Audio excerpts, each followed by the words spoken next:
Easter ആവാനായിട്ട് ഇനി ഒരു 25 ദിവസമേ ഉള്ളൂ. അപ്പോൾ ഇന്ന് പാതിനോമ്പാണ്. അപ്പോൾ പാതിനോമ്പിന് ക്രിസ്ത്യൻസ് ഉണ്ടാക്കുന്ന ഒരു സംഭവമാണ് ഈ ഇണ്ടേറിയപ്പം.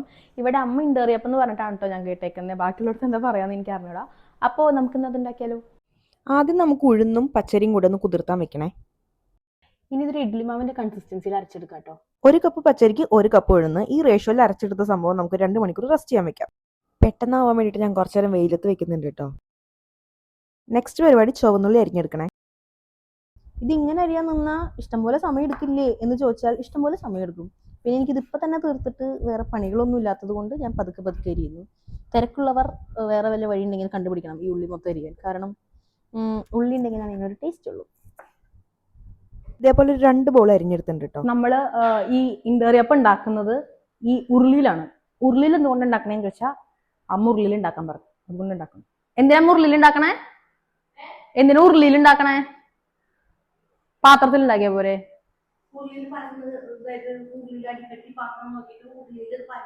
അടിക്കട്ടിയുള്ള പാത്രമാണ്, അതുകൊണ്ട് ഉരുളിയിൽ ഉണ്ടാക്കണം. ഇനി നമ്മുടെ പണികൾ നമ്മൾ തുടങ്ങുകയാണ്. ആദ്യം തന്നെ നല്ല രീതിക്ക് നെയ്യ് ഒഴിച്ചിട്ട് അതിലോട്ട് നമുക്ക് ഇതേപോലെ കൊത്തി അരിഞ്ഞു വെച്ച തേങ്ങയിട്ട് നല്ലതുപോലെ വറക്കണം. നല്ലൊരു ഗോൾഡൻ ബ്രൗൺ നിറായി കഴിഞ്ഞാൽ നമുക്കത് മാറ്റാം.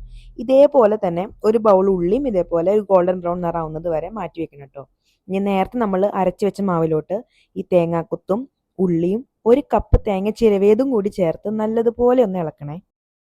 ഇനി അപ്പം ചൂടാൻ വേണ്ടിയിട്ട് കുറച്ചും കൂടെ നെയ്യ് ഒഴിച്ച് അതിൽ കുറച്ചും കൂടെ ഉള്ളിയിട്ട് ഇതേപോലെ ഒന്ന് മൂപ്പിച്ച് നേരത്തെ നമ്മൾ ഇളക്കി വെച്ചിട്ടുള്ള ആ മാവുണ്ടല്ലോ അത് കുറച്ചേശ്ശായിട്ട് ഇതിൻ്റെ മുകളിലോട്ട് ഒഴിച്ച് നല്ല രീതിക്കൊന്ന് പരത്തിയെടുക്കണം. ദോശ പരത്തുന്ന പോലെ പരത്തിയെടുത്ത് ചെറുതായിട്ട് ഇത് ഇതേപോലെ കാണിക്കാൻ പാടുള്ളൂ കേട്ടോ.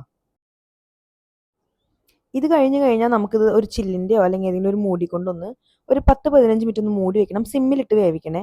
ഇത് കഴിഞ്ഞ് ഇതിൻ്റെ സൈഡുകളൊക്കെ നല്ലതുപോലെ ഒന്ന് ഇളക്കി കൊടുത്തിട്ട് വേണം മറിച്ചിടാൻ. കാരണം ഇത് പൊട്ടിപ്പോകാൻ നല്ല ചാൻസ് ഉള്ളൊരു സംഭവമാണ്. ഇനി മറിച്ചിട്ട് കഴിഞ്ഞാൽ അടുത്ത പരിപാടി എന്ന് പറയുന്നത് ഇതുപോലെ ഒന്നും കൂടെ മൂടി വെച്ചതൊന്ന് വേവിക്കാം. പാതിനോമ്പിന് ഉണ്ടാക്കാത്ത വേറൊരു സാധനം കൂടെ നമ്മളൊന്ന് ഉണ്ടാക്കുന്നുണ്ട്. പെസഹ കുറുക്ക്. അമ്മച്ചി വന്നിട്ടുണ്ട്. അപ്പൊ അമ്മച്ചിക്ക് പെസഹ കുറുക്ക് കഴിക്കണം എന്ന് പറഞ്ഞു. അമ്മച്ചി എന്ന് പറഞ്ഞാൽ അമ്മയുടെ അമ്മ.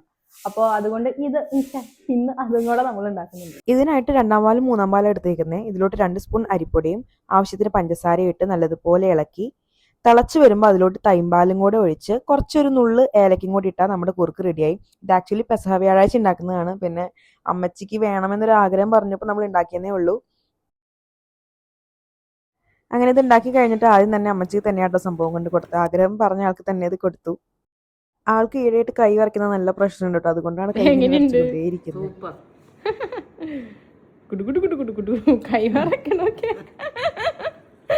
അയ്യോ.